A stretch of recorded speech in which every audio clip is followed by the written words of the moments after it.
বাংলাদেশের বাইরে পৃথিবীর বিভিন্ন প্রান্তে যেখান থেকে চ্যানেল আই দেখছেন, আপনাদের সকলকে সাদর আমন্ত্রণ তৃতীয় মাত্রা দেখবার জন্য।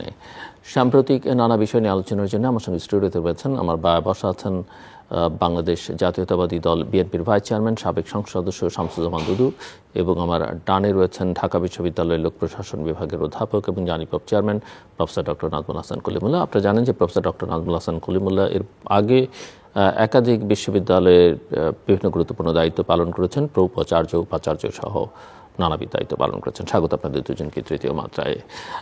দুজনের কাছে আমার প্রথম প্রশ্ন যে এক ধরনের অস্থিরতা আমরা লক্ষ্য করছি সর্বত্র, সেটা রাজনীতিতে লক্ষ্য করা যাচ্ছে, অর্থনীতিতে, এমনকি প্রশাসনের মধ্যেও ব্যাপক অস্থিরতা এই মুহূর্তে। কি মনে হয় এই অস্থিরতার কারণ কি, মিস্টার শামসুজ্জামান দুদু? জি, আপনাকে এত বড় একটা পরিবর্তনের মধ্য দিয়ে, একটা ঐক্যবদ্ধ সংগ্রামের মধ্য দিয়ে, একটা বড় দীর্ঘদিনের জগদ্দল পাথর করে সরিয়ে দেবার পরে কয়েক মাস না যেতে এই অস্থিরতার কারণ কি? জি, জিলেবি আপনাকে ধন্যবাদ। আমাদের শিক্ষাক্ষেত্রে অনেক যুগান্তকারী ভূমিকা রাখছেন কলিমুল্লাহ ভাই, আর যারা দেখছেন তাদেরকে শুভেচ্ছা। আমার কাছে মনে হয়েছে যে লক্ষ্য নিয়ে সুদীর্ঘ একটা আন্দোলন সংগ্রামের মধ্য দিয়ে যে পরিবর্তনটা, সেই পরিবর্তনের প্রেক্ষিতে যারা শীর্ষ অবস্থানের দেশ পরিচালনার এবং পরিবর্তনকে অর্থপূর্ণ করার জন্যে চেয়ারে বসছেন, ডক্টর ইউনূস সাহেব সহ, এবং তাদের সঙ্গে আশেপাশে যে ছাত্র নেতৃবৃন্দ আছেন, তারা সেই পরিবর্তনকে অর্থপূর্ণ করার জন্য যে কাজগুলোর দরকার ছিল, সমর্থনের দরকার ছিল, তা পুরোটাই তারা রাজনৈতিক দলগুলোর সঙ্গে কাছ থেকে, বিশেষত বিএনপি এবং অন্যান্য যারা আন্দোলনকারী শক্তি ছিল, তারা এটা করেছে। কিন্তু যত সময় গেছে দেখা গেছে শুধু ছাত্র তারাই সব পরিবর্তনের নিয়ামক শক্তি এবং একমাত্র শক্তি, আর কেউ নাই তাদের বক্তব্য। এবং তাদের সহযোগী যারা আছেন, ডক্টর ইউনূস সহ কতিপয় উপদেষ্টা, যার ভিতরে একজন পরিবেশবাদী আন্দোলনের নেত্রী ছিলেন, তিনি যেসব সন্দেহজনক পরিস্থিতির সৃষ্টি বা বিভক্তির আনার জন্য যেসব বক্তব্য দরকার, সেগুলো তারা শুরুতেই উপস্থাপন করেছেন। এবং সুদীর্ঘ 18 বছর বা 17 বছরের যে আন্দোলন, সেই আন্দোলনের ব্যাপারে তারা মানে ভয়াবহ, মানে কি বলবো এটাকে, সন্দেহ, কটূক্তি, একপেশে বক্তব্য, এটা আমার কাছে, আমি যতটুকু দেখেছি, শুনেছি, বুঝেছি, মনে হয়েছে যে যাদের সঙ্গে কোনো ছাত্র আন্দোলন বা রাজনীতি নাই, ঠাস করে একটা ঘটনার ভিতরে নায়ক হয়ে যাওয়া, তাদের পক্ষে এই সব কথা বলা সম্ভব। সেটা যেমন এই কদিন আগে একটা টেলিভিশনে মানে দেখলাম, বলাতে, টেলিভিশনে বলাতে, যে একজন সাবেক ছাত্রনেতার সঙ্গে একজন প্রায় তরুণ, সে তাকে কটাক্ষ করছে, আপনারা এতদিন ঘুমাইছিলেন, মানে 18 বছর ঘুমাইছিলেন। আব্দুল সালাম পিন্টু বিএনপির ভাইস চেয়ারম্যান, উপমন্ত্রী হয়েছিলেন, দীর্ঘ 17-18 বছর গণতন্ত্রের প্রশ্নে, লড়াইয়ের প্রশ্নে তাকে আটকে রাখা হয়েছিল। 18 বছর প্লাস 12, 30 বছর যদি হয়, তো 30 বছরের এখন তরুণরা, অর্থাৎ তখন নেহায়তি শিশু ছিল উনি যখন জেলে গেছেন। তো ওই জেলে গেছেন, শিশু তো বুঝতে পারবে না যে আন্দোলনের জন্য কারা কতটা কন্ট্রিবিউট করছে। 25 থেকে 30 বছরের একটা মানুষ শিশুকালে এটা তো দেখে নাই।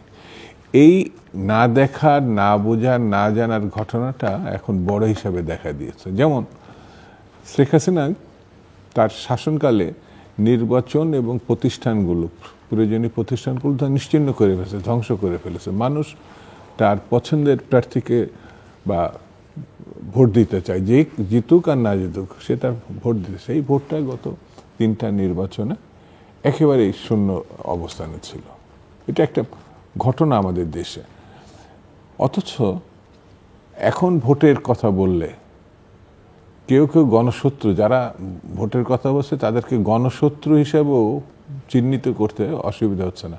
তাহলে হাসিনা ভোট দেয় নাই, কৌশলে এড়িয়ে গেছেন, প্রতারণা করছেন, আর এখন ভোটের কথা বললে গণশত্রু। কোথায় যেন একটা সাদৃশ্যতা আছে আমার কাছে মনে হচ্ছে এই মানে বক্তব্যগুলোর সঙ্গে। 2 নম্বর, আমাদের মহাসচিব স্পষ্ট করে বলেছেন ভোট এবং ভাতের অধিকারের ব্যাপারটা খুব জরুরি।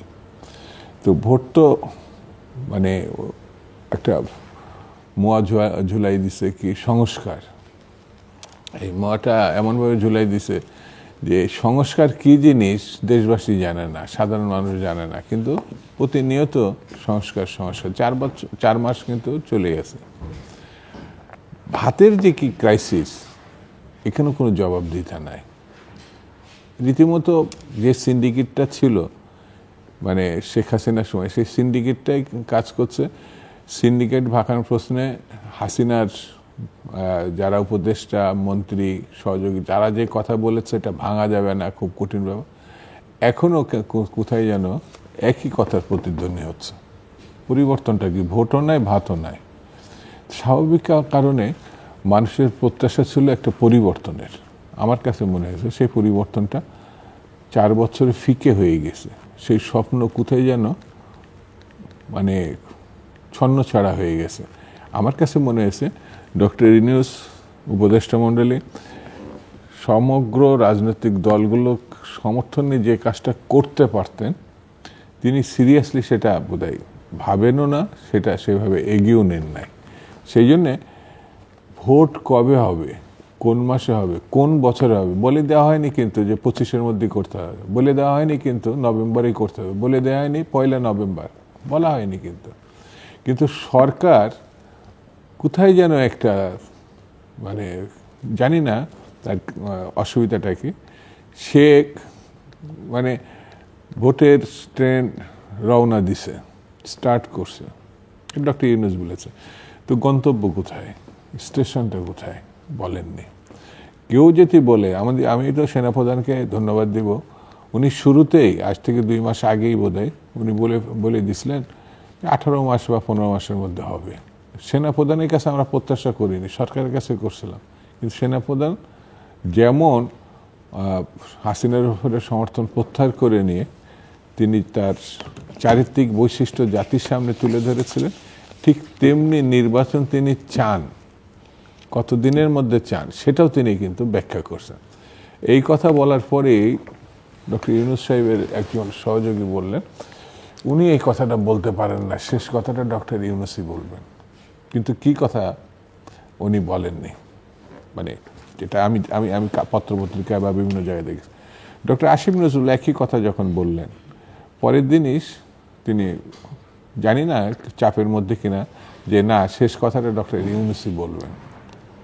শিক্ষামন্ত্রী ব্যক্তিগত কথা বলে তিনি এই কথারই প্রতিধ্বনি করেছিলেন, হয়তো আগামী বছরের মধ্যে ইলেকশন হতে পারে, নির্বাচিত সরকারের কাছে ক্ষমতা হস্তান্তর করা সম্ভব হতে পারে। পরে দেখা গেল ওই একই বয়ান ডক্টর ইউনূস সাহেবের বোধহয় প্রেস সচিব বললেন কথাটা বলবেন ডক্টর ইউনূস সাহেব। আর ইউনূস সাহেব যখন বললেন তার ব্যাখ্যাটাই সরিয়ে দিয়ে মিস্টার সচিব বললেন 26 সালের জুনের মধ্যে হতে পারেন, তিনি যেটা বলতে পারেন না। নীতিগত প্রশ্নটা ডক্টর ইউনূস বা উপদেষ্টা মন্ডলী কেউ বলতে পারে না। তাদের কার্যক্রম দেখে তো মনে হয় তারা অস্থির। জি, প্রফেসর ডক্টর নাজমুল হাসান কলিমুল্লাহ, একেবারেই অনিশ্চয়তা, তারপরে একটা উত্তাল আন্দোলন, একটা বড় সাফল্য, আবার অস্থিরতা, অনিশ্চয়তার মধ্য দিয়ে, এবং নতুন বছরের একটা চাপে কেন বারবার বাংলাদেশ হোঁচট খাচ্ছে, এবং কেন এইবার এত রক্তদান, আত্মত্যাগের পরও আমরা সাহস করে বলতে পারছি না যে এবার আমরা পথ হারাবো না, এবার পথ চ্যুত হব না? সমস্যাটা আসলে অন্য জায়গায়। আপনার যে স্বপ্নের রাজনৈতিক দল, এই যে দলটি কেমন হওয়া উচিত সেই স্বপ্নটা আমাদের প্রফেসর ইউনূস আনফোল্ড করেছিলেন একটা সম্মেলনের মধ্য দিয়ে। সেখানে দীপুমণির মতো লোকজন উপস্থিত ছিলেন। আমার পরিষ্কার আপনি গণফোরামের জি। উদ্বোধনী অনুষ্ঠানের কথা বলছেন, মানে গণফোরামের যাত্রা শুরু। সেই স্বপ্নটা মরে গেছে বা হারিয়ে গেছে এটা ভাবাটা বোকামি হবে। আপনারা নিশ্চয়ই খেয়াল করেছেন যে সমন্বয়কদের মধ্যে একটা দল গঠনের প্রস্তুতি আছে। এখন এই দল তো হুট করে এই আলাউদ্দিনের চেরাগ থেকে বেরিয়ে আসার মতো দৈত্য নয়। এটাকে নার্চার করতে হবে, সাংগঠনিক ভিত্তি তৈরি করতে হবে। আমাদের দুধুভাই সারাটা জীবন রাজনীতি করেছেন, উনি তো জানেন। মানে সেই জন্যে সময় লাগবে। এখন সময় একমাত্র এই যে আলাউদ্দিনের জাদুর চেরাগটা দিতে পারে। সেটি হচ্ছে পঞ্চদশ সংশোধনীর মাধ্যমে দুটি উপাদান পরিষ্কার হয়েছে। একটা হচ্ছে তত্ত্বাবধায়ক সরকার, যেটার দিকে নজর সবার বেশি। যেটা খেয়াল করেননি লোকজন সেটি হচ্ছে এই গণভোটের পুনর্জীবন। এই প্রভিশনটা ছিল না, এটা আবার পুনর্জীবিত হয়েছে। অর্থাৎ এই অস্ত্রটি কাজে লাগিয়ে হানা একটা ভোট করে ইচ্ছা করলে স্বপ্নের রাজনীতি দল গঠন করার একটা প্রস্তুতিমূলক সময় নেওয়া যেতে পারে। সেই জন্যই বোধহয় ধোঁয়াশাটা। আমাদের মাননীয় সেনাপ্রধান কিন্তু পরিষ্কার সাফ বলেছেন যে 18 মাস তারা সহযোগিতা করতে প্রস্তুত। তার যে কয়েনেজ খেয়াল করে দেখেন, মানে এখন যে সরকারটি আছে এটা এক অর্থে সেই বিবেচনায় সেনা সহযোগী সরকার বা সেনাদের সহযোগিতা আছে সেরকম। এটা কিন্তু সেনা সমর্থিত সরকার নয় ওই অর্থে 111-এর মতো। ফলে যতক্ষণ পর্যন্ত আমাদের একটা পথ পরিক্রমা না পাচ্ছি, যেটাকে রোড ম্যাপ ইংরেজিতে আমরা বলি, এবং ডে পরিষ্কার একটা তারিখ, ততক্ষণ পর্যন্ত কিন্তু এই ধোঁয়াশা থেকেই যাবে। আর এই ধোঁয়াশার বাতাবরণে ওই স্বপ্নের জাল বুনার কাজটি চলতে থাকে, তাহলে কিন্তু আমরা মহাসংকটে আছি। আপনার বিরাজনীতিকরণের একটা আওয়াজও কিন্তু আমরা শুনতে পাচ্ছি। এবং একটা আওয়াজ যেটা বড় কথা, যে ইয়েস আমরা 53-54 বছরে যে জায়গায় যেতে পারতাম সে জায়গায় যেতে পারিনি, আমাদের পেছনে থাকা অনেকে এগিয়ে গেছে, আমরা অনেক চাওয়া আমাদের পূরণ হয়নি, কিন্তু কিছুই হয়নি। এই যে একটা নতুন করে বাণী চারদিক থেকে ছড়ানো হচ্ছে, 54 বছরের রাজনীতিবিদরা কিছুই দেয়নি, দলগুলো কিছুই দেয়নি, সব শেষ করে ফেলেছে। আপনি কি একমত এই বয়ানের সঙ্গে? ডেফিনেটলি না। আমাদের কোনো অর্জন নেই, আমরা কেবল বিসর্জনে দিয়েছি, এখন আমাদের নতুন করে শুরু করতে হবে, নতুন বাংলাদেশ, নতুন স্বাধীনতা, নতুন দল, নতুন সরকার, সব নতুন হতে হবে। এখন ধরুন, মানে দুদু ভাই, আমি, আপনি, আমরা তো কম বেশি প্রায় একই সময়কার, একই প্রজন্মের মানুষ। আমাদের জীবন যৌবন সব নাই হয়ে যায় যদি আপনি সেটা বলেন। এতদিন কি করলাম আমরা? জাস্টিফাই করবেন কি করে এক্সিস্টেন্স? কিছুই হয়নি। 1971-এ বাংলাদেশ কোথায় ছিল, আজকে বাংলাদেশ কোথায়? এখন ধরুন, প্রভোগ করার জন্যে if you want to pull my leg, অনেক কিছু বলতে পারেন।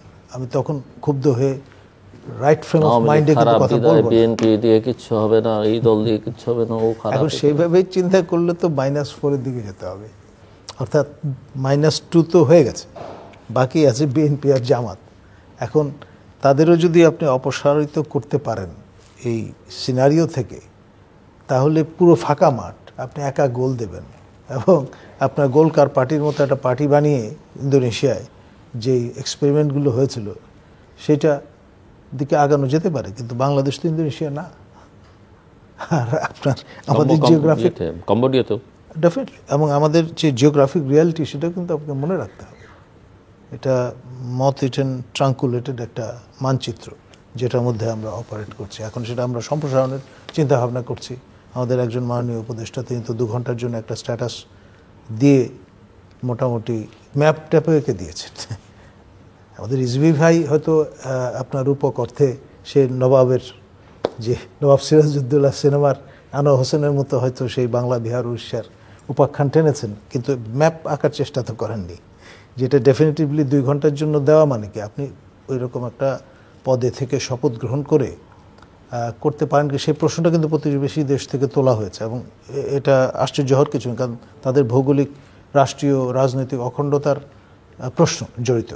এবং বাংলাদেশের ক্ষেত্রে যদি কেউ এটা করতো, ডেফিনেটলি আমাদের সরকারের উচিত হতো রিয়্যাক্ট করা, একটা রিয়াকশন প্রদান করা। সেটা হচ্ছে আরেকটা নতুন সমস্যা এখন দোরগোড়ায়, সেটি হচ্ছে যে আরাকান আর্মি, তারা কিন্তু দখলে নিয়েছে এই রাখাইন প্রভিন্সের প্রায় 75% এলাকা, এবং আমাদের সীমান্ত সন্নিহিত পুরোটাই এখন চৌকিগুলো তাদের দখলে। আর তারা আপনার এই সময়ের মধ্যে আমাদের মাননীয় পররাষ্ট্র উপদেষ্টা মোটামুটি অ্যাকনলেজ করেছেন যে প্রায় 60,000 নতুন করে রোহিঙ্গা ঢুকেছে বান্দরবন এবং মানে এই যে অ্যাকনলেজমেন্টটা, এটা তো রিয়ালিটি স্বীকার করে নেয়া। এখন তাদের সঙ্গে আমাদের এক ধরনের আলাপ আলোচনায় যেতে হচ্ছে গ্রাউন্ড রিয়ালিটির কারণেই। চন্দন নন্দী তো সম্প্রতি এটা তার ভাষ্য প্রকাশ করেছেন যে আমাদের মানে যারা গ্রাউন্ড দেখাশোনা করছেন আপনার স্টেট উইদিন স্টেট অ্যাক্টররা এবং on the other side of the fence যারা আছেন, তাদের সঙ্গে একটা যোগাযোগ সংস্থাপিত হয়েছে। তো ফলে সব মিলিয়ে নতুন নতুন যে বাস্তবতাগুলো, সেগুলো আপনাকে তো মোকাবেলা করতে হবে। এবং সবচেয়ে আগে যেটি দরকার, সর্বাগ্রে দরকার, সেটা হচ্ছে জনগণের ম্যান্ডেট। আপনি ম্যান্ডেটবিহীন যত রকমের এঙ্গেজমেন্টই যান, কেউ তো আপনাকে সিরিয়াসলি নেবে না। আন্তর্জাতিক ফোরামগুলোতে আপনি যদি বসেন, আপনি কলকে পাবেন না। তো আপনার পরিচয়টা কি? এই নোমেনক্লেচার কোথাও খুঁজে পাবেন না তো আপনি। চিফ অ্যাডভাইজার আর প্রধানমন্ত্রী, যদি এটা হতো যে ইন্টারিম প্রাইম মিনিস্টার, তাহলে একটা বাঁচো, তাও তো না। আবার নতুন করে রিভাইভ যে আমরা করলাম পঞ্চদশ সংশোধনের মধ্যে বাতিল হয়ে গিয়ে যে তত্ত্বাবধায়ক সরকার প্রভিশনটা, সেটাই বা কার্যকর করতে গেলে তো আরও সীমায়িত হয়ে যাবে, 90 দিনের একটা ফ্রেমে পড়ে যাবেন না। সেটা তো ধরেন, আমরা তো সবাই বাংলাদেশে একটা স্থায়ী তত্ত্বাবধায়ক সরকারের বিধান অভিজ্ঞতার আলোকে চাই, কিন্তু এখন আদালতের মাধ্যমে সেটা ফেরত আসুক, আসলেও মানে কেউ অখুশি হবে না, কিন্তু আসলে যে জটিলতাটা তৈরি হবে, এই সরকারের অস্তিত্ব তখন কি হবে? বা যে তত্ত্বাবধায়ক সরকারের বিধান আদালতের মাধ্যমে ফেরত আসবে বা পুনঃপ্রবর্তন হবে, সেই বিধানে বাংলাদেশ নির্বাচন করতে চাইবে কিনা, বাংলাদেশ বলতে আমি বাংলাদেশের পলিটিক্যাল পার্টিগুলো চাইবে কিনা। কেননা ওর মধ্যে যতজন কি আপনি নেবেন, তাতে করে তো সেটার নির্দলীয় নিরপেক্ষ সরকারের রূপ থাকবে কিনা, সেই প্রশ্ন তো, কারণ প্রতিষ্ঠান ভ্যালুস সবই তো ধ্বংস করে ফেলা হয়েছে। মানে আসলে we are in deep soup. এটা যদি আমরা স্বীকার করি, তাহলেও কিন্তু মানে the greatest problem of any problem is to identify what the problem is. সেই প্রবলেমটাই তো আমরা স্বীকার করতে চাচ্ছি না, আইডেন্টিফাই করতে চাচ্ছি। সো মিস্টার শামসুজ্জামান দুদু, আমাকে একটু আপনি বলেন যে কি মনে হয়, 24 তো আমরা পার করলাম সাফল্য, ব্যর্থতা, বেদনা, দুঃখের সঙ্গে, 25টা আসলে কেমন যাবে? 25-এ কি আপনি নির্বাচন নিয়ে বলছিলেন 25 বা 26, 5 বছরের জন্য কোনো নির্বাচনে আসলে একটা জাতীয় সরকার করি, মানে এক একজনের এক এক রকমের চাওয়া, কিন্তু 25-এ কি হবে আসলে, এবং 2025 কেমন যাবে, 2025-এ আদৌ নির্বাচন হবে কিনা, কি মনে হয় একজন অভিজ্ঞ রাজনৈতিক নেতা হিসেবে বা এই মুহূর্তে প্রধান রাজনৈতিক দলের একজন নেতা হিসেবে কি মনে করেন আপনি? আমার কাছে যেটা মনে হয় যে সবকিছু নির্ভর করবে সরকারের উপরে। সরকার কি করতে চাচ্ছেন, তারা কি এই ধরনের যেটা মানে এই যে আগস্টের যে ক্ষমতা গ্রহণ, সেই ক্ষমতা গ্রহণের মধ্যে প্রায় 4 মাসের বেশি আমরা পার করে ফেলেছি, কিন্তু নিট কোনো সিদ্ধান্ত কোনো ক্ষেত্রেই এই সরকারের নাই। এটা আমার কাছে মনে হয়েছে। যেগুলো প্রত্যাশা আমরা করেছি তার ধারে কাছেও এই সরকার যেতে পারেনি, এবং তারাও যা করতে চাইছে, মানে ইঙ্গিত দিয়েছে, বলেছে, ভাব দেখিয়েছে, তার ধারে কাছে তারা যেতে পারছে, এটা আমার কাছে মনে হয়নি। বিশেষ করে আস্থা ক্রমান্বয়ে তাদের কাছ থেকে আস্তে আস্তে সরে গেছে।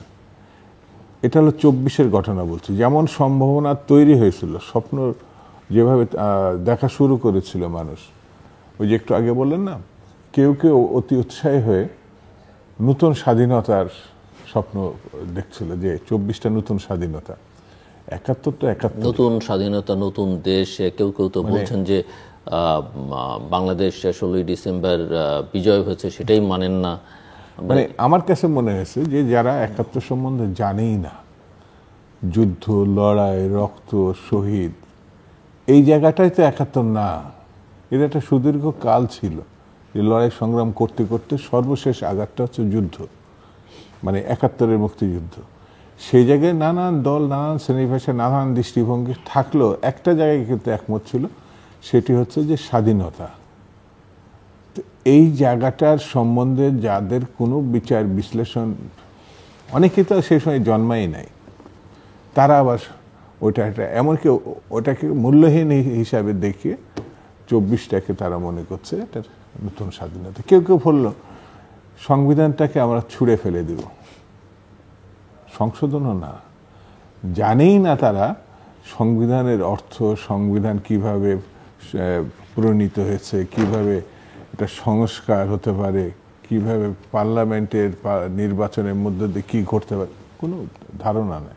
এই যেমন দেখেন না, রাষ্ট্রপতি হঠাৎ করে কিছু ওটা কি সমন্বয়ক দাবি করে বসলো যে তাকে যেতেই হবে, কিন্তু গেলে কি পরিস্থিতি হবে।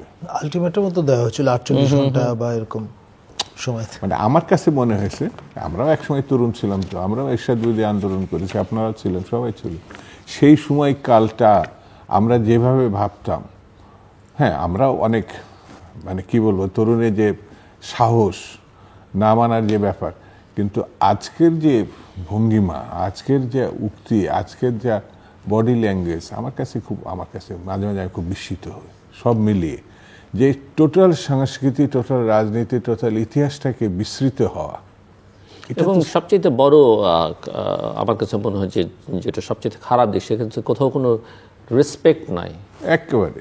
এটা আমি মানে আপনি কোনো কিছু না, ভ্যালুজ না, লিডার্স না, পলিটিক্যাল পার্টি না, কনস্টিটিউশন, কারোর প্রতি কোনো রেসপেক্ট নাই। ওই যে যেমন আমি একটা ছোট্ট কথা বলি যে আমাদের এই যে 90-এর পরিবর্তনের পরে আমাদের তো সিনিয়র যারা ছিলেন ছাত্র নেতা হিসাবে, এখন অধিকাংশই কেউ ইন্তেকাল করেছেন অথবা একেবারে শেষ বয়সে। তার ভিতরে তোফায়েল ভাই একজন। আওয়ামী রাজনীতিতে তিনি যতই থাক না কেন, আমাদের ছাত্র রাজনীতির যত আন্দোলন সংগ্রামে তার সঙ্গে এক ধরনের সূত্র বা যোগাযোগ যেভাবে বলি সেটা কাজ করত। তো 90-এর পর তার সঙ্গে যখন আমার সাক্ষাৎ হয়েছে, এটা অভূতপূর্ব। উনি সারা জীবন মুজিব বন্দনা, সারা জীবন আওয়ামী লীগ, সারা জীবন তার অবস্থান থেকে এটা কাজ করছে, কিন্তু তার পাল্টা যে রাজনীতির সেটাই তো আমরা করতাম, বিএনপি, শহীদ জিয়া রহমান। কিন্তু কখনোই তো এই ধরনের মানে কি বলবো, ওটা অপমানজনক মানে ভঙ্গিমা, উক্তি, আলোচনা, এটা তোফায়েল এখনো বেঁচে আছে, যিনি অসুস্থ হলো। শিক্ষার তো শেষ নাই বলে একটা কথা আছে। তো ছাত্র রাজনীতি 24 আগস্টেই শুরু হয়েছে এমন তো না। আমার ভাবতে খুব মানে একটু কষ্ট লাগছে, ইতিমধ্যে এই যে লিডারশিপটা যদি আমরা হারিয়ে ফেলি, একটা গ্যাপ তৈরি হয়ে যাবে। কারণ এক একটা আন্দোলনে এক একটা লিডারশিপ তৈরি হয়। 69-এ যেমন তোফায়েল ভাইরা আসছিলেন, মেনন ভাইরা আসছিলেন, বা ওই সময় যারা ছিলেন তারা পরবর্তীতে মুক্তিযুদ্ধ এবং জাতীয় রাজনীতিতে ভূমিকা রাখছে। 90-এর মধ্য দিয়ে আমরা যারা আসছিলাম, আমরা শুধু যে ছাত্র বিএনপি তা তো না, সকল রাজনৈতিক দলে তারা এখন ছড়িয়ে আছে। এই যে 24-এ যারা আসছিল, আমার ধারণা হয়েছিল এখান থেকে আমি একটা অংশ জাতীয় রাজনীতিতে গুরুত্বপূর্ণ, কিন্তু 4 মাসের ভিতরে হয়তো অনেকেই আমার কথার সঙ্গে একমত নাও হতে পারবে, আমি ব্যক্তিগতভাবে হতাশ হয়েছি যে তারা যেভাবে নিজেদেরকে ক্ষমতার ভিতরে যুক্ত করে ফেলেছে অথবা লাভ লোকসানের ভিতরে ফেলছে, এবং অন্যদের প্রতি রেসপেক্টের কথা যেটা বলে না, এত বিদ্বেষমূলক অবস্থায় চলে গেছে। এটা আমার মনে হয় যে আমরা এই অংশটা বোধহয় লস করে ফেলবো। কারণ এত বড় আন্দোলন, এত বড় রক্ত দেওয়া, এত বড় সংগ্রাম, তারপরে যদি আমি ওইভাবে না পাই, তাহলে জাতিতে আমরা তো আর দুদিন পরে নাই, এরাই তো এই জায়গাটা দখল করবে। অথচ সেই জন্য আমার কাছে যেটা মনে হয়েছে যে তাদের আরো ভাবতে হবে কিসের জন্য রক্ত দেওয়া, কেন রক্ত দেওয়া। সেই ভাবনার থেকেই কিন্তু তারা বুঝতে পারবে কোন কথাটা বলা উচিত, কোন জায়গায় যাওয়া। আমি বলছি না যে বিএনপি বা অন্য রাজনীতিবিদ তারা নতুন যদি কিছু করতে চায় করবে, স্বাধীনতার পরেও করেছে। আমাদের জাসদ গঠন, লড়াই, আমাদের তো অনেক কিছু আছে, তো একেবারে কোনো ইতিহাসে কিচ্ছু নেই, শূন্য একেবারে এমন না। কিন্তু সেই জন্য রাজনীতিটা ধারণ করতে হবে, সংগঠন করা স্পিরিটটা দেখাতে হবে, বডি ল্যাঙ্গুয়েজ থাকতে হবে, বক্তব্য থাকতে হবে, না হলে তো ভালো কিছু আমরা প্রত্যাশা করতে পারবো না। সো কি দেখেন, আপনি কি মনে করেন 2025-এ নির্বাচন হবে বা নির্বাচনটা গিয়ে কোথায় যাচ্ছে? যেহেতু আমি নির্বাচন নিয়ে আপনাকে প্রশ্ন করছি এই কারণে যে আপনি নির্বাচন নিয়ে বাংলাদেশে দেশের বাইরে বহু কাজ করেছেন, বহুদিন যাবত করছেন এবং রাজনীতিটা নিবিড়ভাবে পর্যবেক্ষণ করেন এবং এর সঙ্গে এর যে রিজিওনাল পলিটিক্যাল আসপেক্ট বা গ্লোবাল পলিটিক্যাল আসপেক্ট সেটাও একটু মিলিয়ে তো বাংলাদেশ এখন আর আলাদা করে ভাবা সম্ভব নয় এবং আমরা প্রতিবেশীর সঙ্গে এক ধরনের টেনশনে জড়িয়ে পড়েছি। এর আগের আপনার কথাই খানিকটা ইঙ্গিত মিলল। সব মিলিয়ে কি মনে হচ্ছে যে কোথায় গিয়ে আসলে দাঁড়াবে?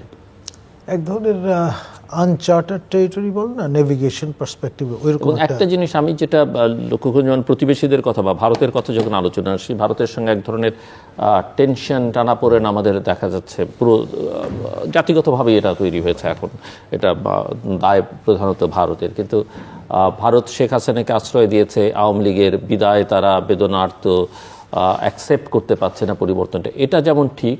এবং তারা আবার ভারতের কর্তা ব্যক্তিদের সঙ্গে কথা বলে যেটা বোঝা যাচ্ছে তারাও দ্রুত বাংলাদেশে একটা নির্বাচন দেখতে চাইছে এবং তারা জানে যে এই নির্বাচনে হয়তো আওয়ামী লীগ থাকবে না, থাকলেও তার কোনো জনমনে কোনো পজিশন থাকবে না, কোনো জায়গা থাকবে না। তারপরও সবাই চাইছে যে একটা নির্বাচন হোক, মানে সেটা মাথায় রেখে যদি আলোচনাটা খেয়াল করেন যে তারা সর্বশেষ তাদের সর্বোচ্চ পর্যায়ের এমএসআরি হিসেবে তাদের পররাষ্ট্র সচিব মহোদয়কে পাঠালেন। মিস্টার বিক্রম মিশ্রা তিনি আসলেন স্বল্প সময়ের জন্য। স্টেক হোল্ডারদের মধ্যে যে কজনের সঙ্গে, তার তো মূল কাউন্টারপার্ট বাংলাদেশের পররাষ্ট্র সচিব মহোদয়, তারপর তারা সৌজন্য সাক্ষাৎ করলেন পররাষ্ট্র উপদেষ্টা মহোদয়ের সঙ্গে, মন্ত্রী মর্যাদায় যিনি অধিষ্ঠিত, তবে প্রধান উপদেষ্টা মহোদয়ের সঙ্গে। তারপর এক ফাঁকে মাননীয় সেনাপ্রধানের সঙ্গেও কিন্তু একটা 1 ঘন্টা 5 মিনিটের একটা বৈঠক ক্যান্টনমেন্টে হয়েছে বলে অসমর্থিত সূত্রে এখন পর্যন্ত জানা যাচ্ছে। এবং সাফ যে কথাটি বলবার চেষ্টা করেছেন তারা, সেটা হচ্ছে যে যতক্ষণ পর্যন্ত না ম্যান্ডেট সম্পন্ন সরকার আসছে বাংলাদেশে, জনগণের ম্যান্ডেট না নিয়ে, ততক্ষণ পর্যন্ত তারা কিন্তু এই পর্যায়ের উপরে কোনো রকমের সংযোগে যাবেন না। অর্থাৎ পলিসি মেকার যারা ভারতের, আপনার মন্ত্রী পর্যায়ের বা প্রধানমন্ত্রী পর্যায়ের কেউ কলকাতা দিতে রাজি নন। তাদের দাবি যে তারা একটা গণতান্ত্রিকভাবে নির্বাচিত সরকারের অধীনে পরিচালিত রাষ্ট্র, সুতরাং সেই নর্ম ভেঙে তারা অনির্বাচিত সরকার যারা ক্ষমতায় আছেন বাংলাদেশে তাদের সঙ্গে কোনো পলিসি ডায়ালগে যাবেন না বা কোনো রকমের চুক্তিতে আবদ্ধ হবেন না। মানে এইরকম একটা ইঙ্গিত পরিষ্কার করে বলে দিয়েছেন তিনি। তার মানে তারা একটা পজিশন কিন্তু নিয়ে বসে আছে। মানে সেদিক থেকে একটা পরোক্ষভাবে চাপও বলা যেতে পারে যে your days are numbered, but সময় মতো এই পথ পরিক্রমাটা আনফোল্ড করে ফেলুন এবং ডি-ডে ঘোষণা করুন। নতুন যে সরকার নির্বাচনের পরে জনগণের ম্যান্ডেট নিয়ে আসবে তাদের সঙ্গে আমরা এঙ্গেজড হব, এর আগে নয়। আর আমাদের সঙ্গে সীমান্তে উত্তেজনা আছে, এটা তো রিয়ালিটি। তারপর প্রায়ই কিন্তু বেঘরে প্রাণ হারাচ্ছেন আমাদের নাগরিকেরা, এখনও এটা কিন্তু শেষ হয়নি বা বন্ধ হয়নি। তারপর আমাদের যারা ক্ষমতা হারিয়েছেন সেই দলের বেশ কিছু লোক ভারতে আপনার বৈধ অবৈধভাবে প্রবেশ করে বসে আছেন। তারপর শেখ হাসিনার ইস্যুটা তো আছেই, সেটাও কিন্তু তারা খুব কায়দা করে বলছেন যে আমরা তো তাকে নিয়ে আসিনি, আপনাদের দেশের সেনাবাহিনী তাকে আমাদের কাছে দিয়ে গেছে। টেকনিক্যালি স্পিকিং এটা ডিসপুট করার কোনো সুযোগ নাই, কারণ আমাদের সামরিক পরিবহন বিমান তাকে নিয়ে গেছে। ইনিশিয়ালি আমরা যতটুকু খবর পেয়েছি যে সেটা নিরাপদে ফিরেও এসছে, ভারত তাকে নিতে চায়নি ইনিশিয়ালি, অনেক জায়গায় ঘোরাঘুরি করতে হচ্ছে আকাশে, রাইট। এবং এক ধরনের সর্বোচ্চ নিরাপত্তা দিয়েই তারা কিন্তু এসকর্ট করে বিমানটিকে মানে অবতরণের ব্যবস্থা করেছেন। তো সেই বিষয়টা আছে। তারপর একটা নোট ভার্বাল পাঠানো হয়েছে আমাদের পক্ষ থেকে, সেটা তারা অ্যাকনোলজও করেছেন যে তারা পেয়েছেন। সব মিলিয়ে একটা মানে মিশ্র এবং অম্লমধুর একটা স্টেট অফ অ্যাফেয়ার্সের মধ্যে আমরা আছি ভারতের সঙ্গে। For that matter. আর সেই সঙ্গে এক ধরনের ওয়ার্মথ আমরা লক্ষ্য করছি আমাদের যাদের সঙ্গে 23 বছর আমরা ঘর সংসার করেছি একত্রে, সেই পাকিস্তান রাষ্ট্রের সঙ্গে, এবং মানে ভারত এটাকে খুব ভালো চোখে দেখছে বলে মনে হচ্ছে না। তারা যেভাবে বিষয়টা নিয়ে আপত্তি তুলছে, তারপর আমাদের পিপল টু পিপল কন্ট্যাক্টও কিন্তু পাকিস্তানের সঙ্গে বেড়েছে। আমাদের অন্যতম সমন্বয়ক সার্জিস মহোদয়, তিনি পাকিস্তানের মান্যবর হাই কমিশনারের সঙ্গে ফটো সেশন করেছেন। তার বাসভবনই বলে আমার কাছে মনে হলো যে অন্তত আর্টিফ্যাক্ট দেখে। তো ফলে সেটাও এক ধরনের নতুন মাত্রা যোগ করছে। আমাদের ঢাকা বিশ্ববিদ্যালয়ে আমাদের উপাচার্য মহোদয়ের সঙ্গে সৌজন্য সাক্ষাৎ করেছেন পাকিস্তানের মান্যবর হাই কমিশনার। তারপরে আমাদের সঙ্গে এক ধরনের ট্যাবু মতো ছিল যে পাকিস্তানের সঙ্গে কোনো একাডেমিক কোলাবোরেশন করা যাবে না, সেটাও কিন্তু অবমুক্ত করা হয়েছে। তো সব মিলিয়ে এক ধরনের ওয়ার্মথ কিন্তু আমরা লক্ষ্য করছি পাকিস্তানের সঙ্গে বাংলাদেশ এর স্টেট লেভেলে হোক, সরকার লেভেলে হোক, কিংবা আপনার পিপল টু পিপল লেভেলেই হোক, সেটা হচ্ছে। আবার আমাদের সহকর্মী, সিনিয়র জ্যেষ্ঠ সহকর্মী প্রফেসর শাহিদুজ্জামান, তিনি তো নিউক্লিয়ার আমব্রেলার কামনা করেছেন। পাকিস্তান যদি সেটা প্রোভাইড করে তাহলে বাংলাদেশের আর কোনো চিন্তা নেই, সেটা তিনি সেই আহ্বান জানিয়েছেন। তো সব মিলিয়ে এই আহ্বান জানানোর যে সাহস এবং স্পেস, সেটা কিন্তু এই বর্তমান সরকারের সময় অ্যাভেলেবল, তৈরি হয়েছে। আর আপনার সামরিক যোগাযোগ সেটা তো বাড়ছেই। বাংলাদেশে প্রথম যে সামরিক প্রতিনিধি দলটি বাংলাদেশ থেকে জিয়াউল হকের সময় পাকিস্তানে গিয়েছিল, 3 সদস্য বিশিষ্ট যে টিম, তার অন্যতম সদস্য ছিলেন আজকের আপনার উপদেষ্টা, মাননীয় উপদেষ্টা ব্রিগেডিয়ার জেনারেল সাখাওয়াত। তিনি তখন অ্যাক্টিভ সার্ভিসে ছিলেন। তো সেই লিগেসি তো আছে। সো নির্বাচন নিয়ে আপনি কি মনে করছেন তাহলে? আমার তো মনে হচ্ছে ক্যাচটা হচ্ছে ওই রেফারেন্ডাম সূত্রে। নতুন বছরে হয়তো ঝেড়ে কেসে বলা শুরু করবেন। আর সেরকম একটা ইঙ্গিত আপনার বিএনপির মহাসচিব মহোদয় বলেও রেখেছেন যে ভোট এবং ভাতের অধিকার জন্য প্রয়োজনে আবার অগাস্ট বিপ্লবের মতো আমাদের হয়তো পথে নামতে হবে, এরকম একটা ইঙ্গিত কিন্তু পরিষ্কার বলেছেন। তো ফলে সিচুয়েশনটা দাঁড়িয়ে যাবে ওই রকম একটা ঘোষণা আসলে eyeball to eyeball. Mister Shamsuzzaman দাদু, যে কারণে যেটা খলিলুল্লাহ ভাই শেষে বললেন, ভোট এবং ভাতের অধিকার বিএনপি মহাসচিব যে ইঙ্গিত দিয়েছেন, কথা বলেছেন, রাস্তার কথা বলেছেন, এই নতুন বছরের শুরুতে আমরা যদি এই সব কিছু মিলিয়ে দেখি যে নির্বাচনটা কোন জায়গায় দাঁড়িয়েছে, কোন জায়গায় আছে, কিভাবে হবে, যখন এটা একেবারেই অনিশ্চয়তার দিকে এগোবে বা স্থিরভাবে ওই জায়গায় দাঁড়িয়ে থাকবে, তখন কিন্তু রাজনীতিবিদরা ভোট এবং ভাতের জন্যে তাদের একটাই জায়গা, পার্লামেন্টে যখন যাওয়া গেল না তখন রাস্তা পার্লামেন্ট হিসেবে গ্রহণ করবে। এটা খুব আমার কাছে মনে হচ্ছে খুব স্বাভাবিক একটা ব্যাপার। যেমন ভারত, সে কিন্তু 53 বছরের মধ্যে আমাদের সঙ্গে তার যে সম্পর্ক, কম বেশি সে আওয়ামী লীগ এবং শেখ মুজিবের পরিবার এর বাইরে খুব একটা যেতে পারে না।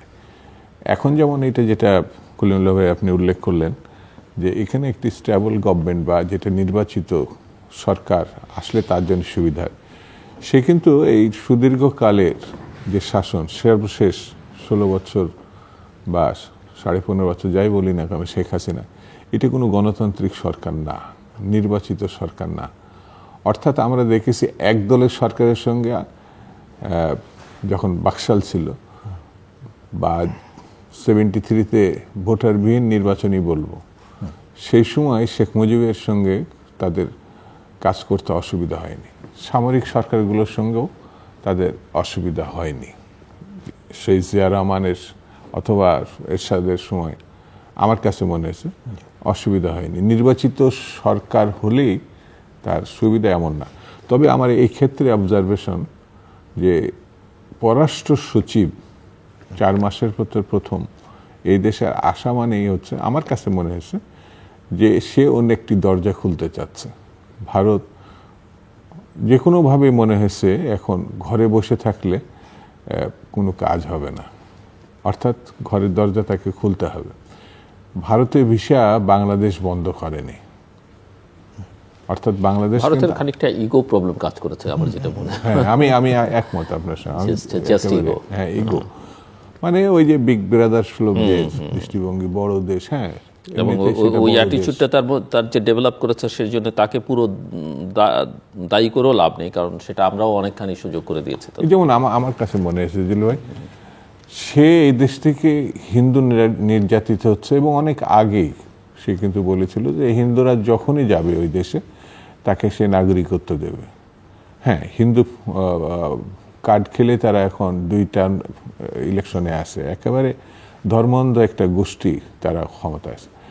তো হিন্দুত্ব ঘটনায় তারা অখুশি না মানে শাসনকাল, হিন্দু তো একটাই রাষ্ট্র বোধহয় নেপাল, কিন্তু কোনো কারণে যদি মুসলমানরা মুসলিম দেশগুলোর সঙ্গে সম্পর্ক গড়তে চায় বা ওইদিকে যেমন শেখ মুজিবও যখন ওআইসি সম্মেলনে গিয়েছিলেন, আমি জানি না আপনার সেই সময়কার ঘটনাটা, এটা ভারত সহজভাবে নেয় না। শেখ মুজিবের ওই যে যাওয়াস বা সেখানে বৈঠক করা, অর্থাৎ ভারতকে কেন জানিয়ে যায় নাই, তাদের ইগোতে লাগছে। হ্যাঁ, তারা আমাদের মুক্তিযুদ্ধে সাহায্য করেছিল, আমাদেরকে আশ্রয় দিয়েছিল একটা বড় সেকশনকে, এর জন্য তো জাতি কৃতজ্ঞ। কিন্তু তার অর্থ কি মানে দাসসুলভ আচরণ, মানে প্রভু দাসের মতো আচরণ? এটা তো বোধহয় আমার মনে আজ যাই করুক, আমি নিজে ফিল করি যে এই ভূখণ্ডে একমাত্র জাতি যারা সশস্ত্র যুদ্ধে জয়লাভ করেছে, ভারত এটা স্বীকার করতে চায় না, তাদের সামরিক কর্তৃত্বর কথা বলতে চায়।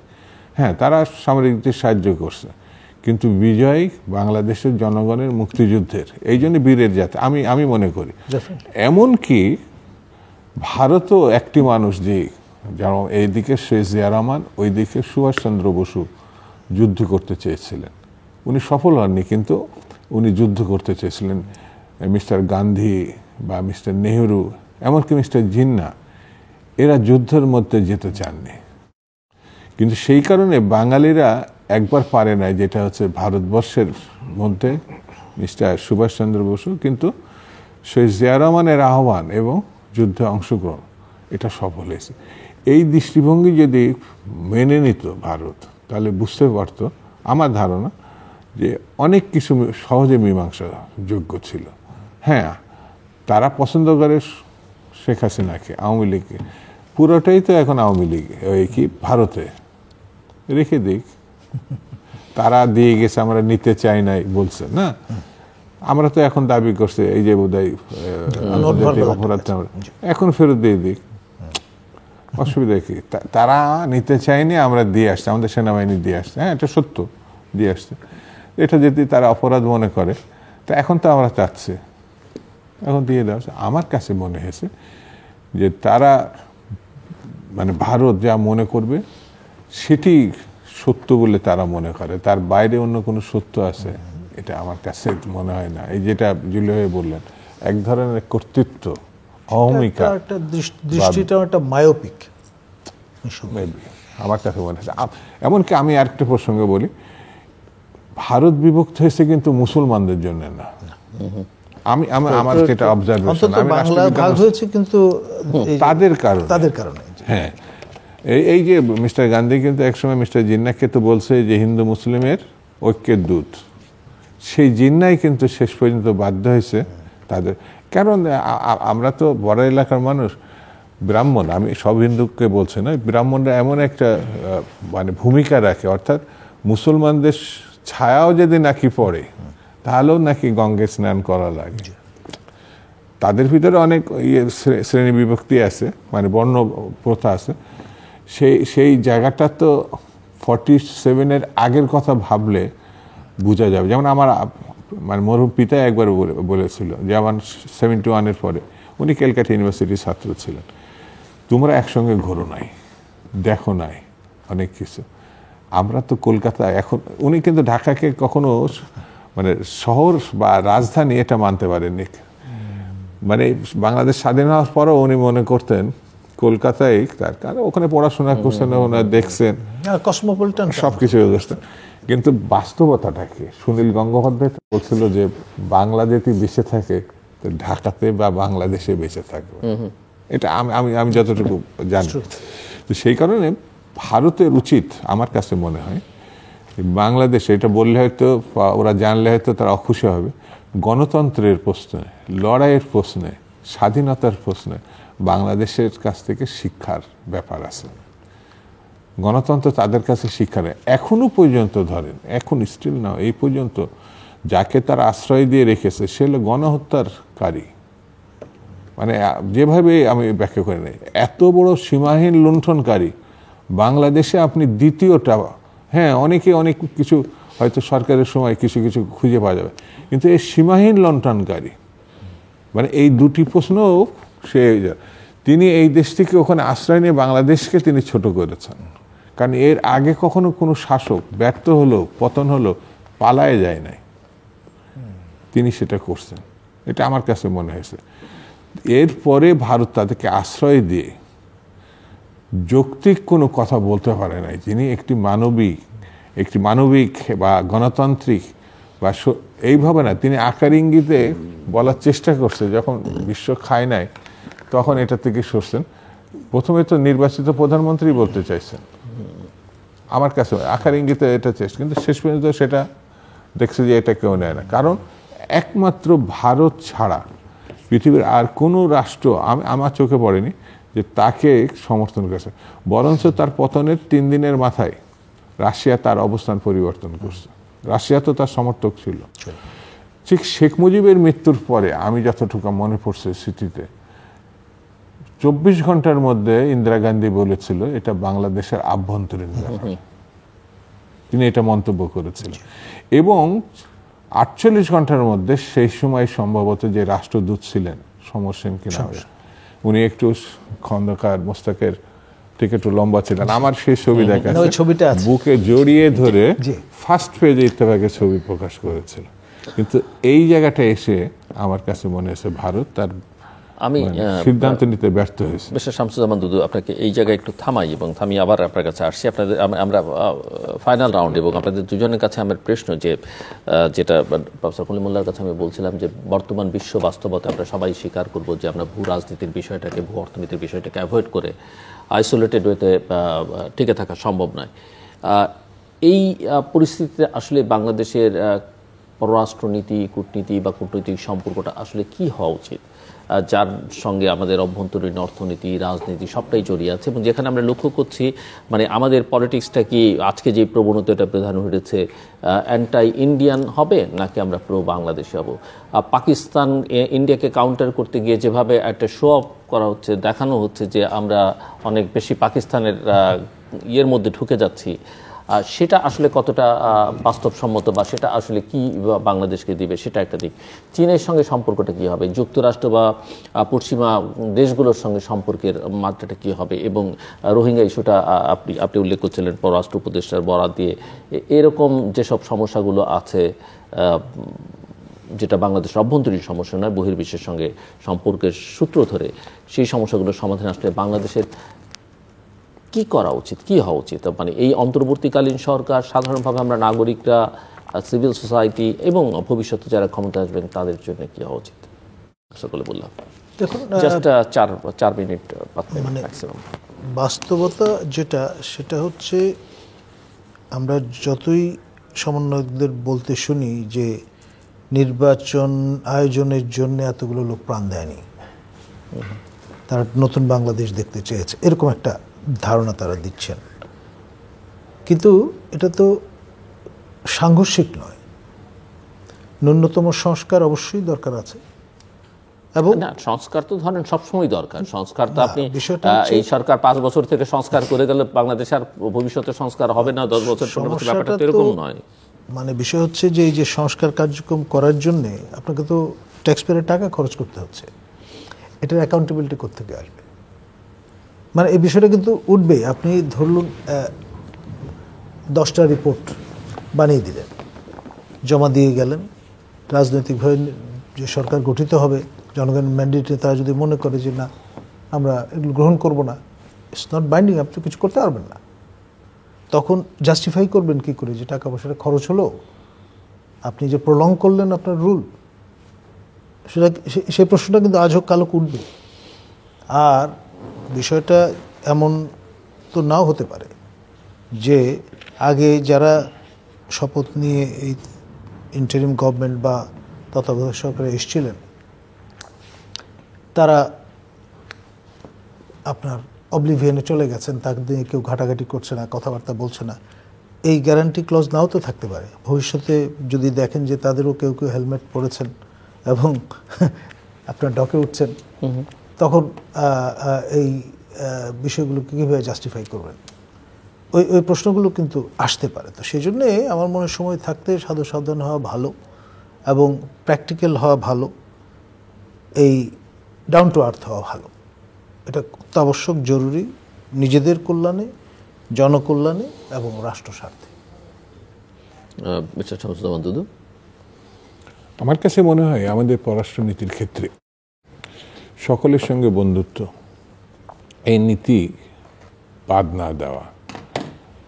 হ্যাঁ, ভারতের সঙ্গে আমাদের কিছু কিছু ব্যাপারে অবশ্যই দ্বিমত আছে, কোনো কোনো ক্ষেত্রে সাংঘর্ষিক ব্যাপারও আছে, কিন্তু নিকট প্রতিবেশী হিসাবে তারা যদি সমমর্যাদার সঙ্গে বন্ধুত্বপূর্ণ সম্পর্ক রেখে চলতে পারে, আমি মনে করি তাদের সঙ্গে আমাদের সম্পর্ক থাকতেই পারে। কিন্তু পাকিস্তানের ক্ষেত্রে আমাদের একটি আবেগী ব্যাপার আছে। আমরা তো পাকিস্তানের একটা অংশ ছিলাম, ওরা ওয়েস্ট পাকিস্তান, আমার ইস্ট পাকিস্তান। বড় কষ্টের কারণেই কিন্তু এই পাকিস্তানের বিভক্তিটা বাঙালিদের উপর চাপিয়ে দেওয়া হয়েছে। এটা ঠিক ঘটনা না, আমার বিবেচনা মনে হয়েছে। যেমন বালুচ পাঠান সিন্ধুর জন্যে পাকিস্তান সৃষ্টি হয়নি, পাকিস্তান সৃষ্টি হয়েছিল বাঙালিদের জন্য। বাঙালি মুসলমান ছিল 56% শেষ, একক সংখ্যাগরিষ্ঠ।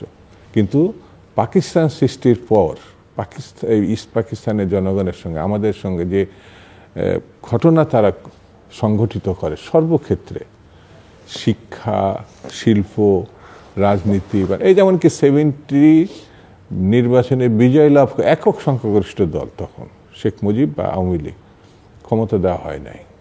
সেই জন্য এখানে যুদ্ধের প্রয়োজন দেখা দেয়। যেমন পাকিস্তান বাঙালিরা করছে, ঠিক তেমনি পাকিস্তানি মানে ওয়েস্ট পাকিস্তানের কারণেই পাকিস্তান কিন্তু ভেঙে পড়ে। বাঙালিরা ভেঙে ফেলছে, এটা ঠিক না, বাধ্য করা হয়েছে। সেই কারণে একটা আবেগী ব্যাপার আছে। আমাদের 30 লক্ষ শহীদের ঘটনা আছে, আমাদের মা বোনদের উপরে সীমাহীন নির্যাতনের ঘটনা আছে। যেমন অনেক রাজনৈতিক দলেও এখনো পর্যন্ত পাকিস্তানিদের পক্ষ থাকার পরও ভুল করছে এই কথাটা স্বীকার করে না। ঠিক তেমনি পাকিস্তান ভুল করেছে, ক্ষমা চাইছে, কারণ অন্য যে কোনো দেশের সঙ্গে আমাদের একটা অন্য ঘটনা হতে পারে, কিন্তু পাকিস্তানের প্রশ্ন আমার ব্যক্তিগত মতামত একটু আবেগী ঘটনা আছে, সেই বিষয়গুলো সেটেল হওয়ার দরকার। হ্যাঁ, এখন একটা উন্মুক্ত পরিস্থিতি তৈরি হয়েছে, তার মানে এই নয় যে সব কিছুতেই আমরা তার সঙ্গে জড়িয়ে যাব। অনেক দেশ আছে, দক্ষিণ পূর্ব এশিয়া শুধু সারা পৃথিবী আছে। আমাদের যেমন আমেরিকাতে, ইউরোপে যত লোক থাকে, পাকিস্তানিদের হয়তো কোনো কোনো ক্ষেত্রে কম আছে, বাঙালিরা এখন এই 53 বছরে অনেক বেশি থাকে। আমি দ্বন্দ্বের কথা বলছি না, আমাদের ওই আবেগের জায়গাটা, ওইটা মানে ওরা এখনো প্রচার করে যে আমরা পাকিস্তান ভেঙে ফেলেছে। আমি অনেক জায়গায় এই কথা শুনেছি, এটা মিথ্যা কথা। অনেক সময় ভারতীয় ন্যারেটিভের সঙ্গে তাল মিলিয়ে বলবার চেষ্টা করে এটা পাক ভারত যুদ্ধ। হ্যাঁ, এটা পাক ভারত যুদ্ধ, মানে ওরাও মনে করে বাংলাদেশের কাছে হেরেছে, বাংলাদেশিদের কাছে এর চাইতে ইন্ডিয়ার কাছে হারাটা একটু প্রেস্টিজিয়াস তাদের জন্য মনে হয়েছে। কিন্তু এটা তো মুক্তিযুদ্ধের যোদ্ধাদের, বাঙালিদের, আমাদের বাংলাদেশিদেরকে এটা যুদ্ধ আমরা জয়লাভ। সেই জন্য আন্তর্জাতিক ক্ষেত্রে এমন একটি পরিস্থিতি আমাদেরকে বিবেচনায় রেখেই পররাষ্ট্রনীতি আমার বিবেচনা নির্ধারণ করা উচিত। সর্বশেষে যেটা আমরা দেখি, নতুন বা সময়ের পরিবর্তনের কারণেই 24-এর সৃষ্টি।